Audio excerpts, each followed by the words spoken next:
11th અને 12thની exam pass કર્યા પછી તમે એન્જિનિયરિંગ યા ફિર ડોક્ટર લાઇનમાં મેડિકલમાં એડમિશન લીધું, બટ ઓગસ્ટ એડમિશન લીધા પછી તમે એક્ઝામ ક્લિયર કરશો, એ બધી રિટર્ન ફોર્મેટમાં હશે.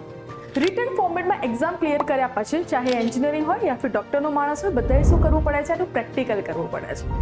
એવી જ રીતે આપણા જીવનની પણ પરિભાષા છે.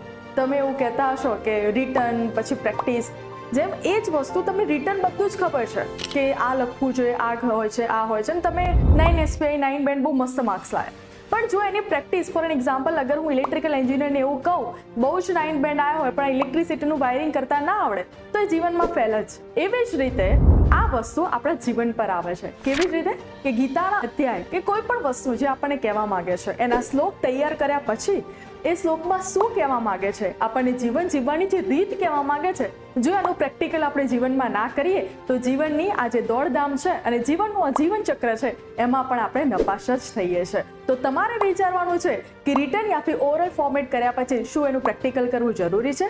તમને શું લાગે છે આ વિડીયો જોઈને? પ્લીઝ તમારી જો પણ વ્યૂ હોય એ જરૂર કોમેન્ટમાં શેર કરજો.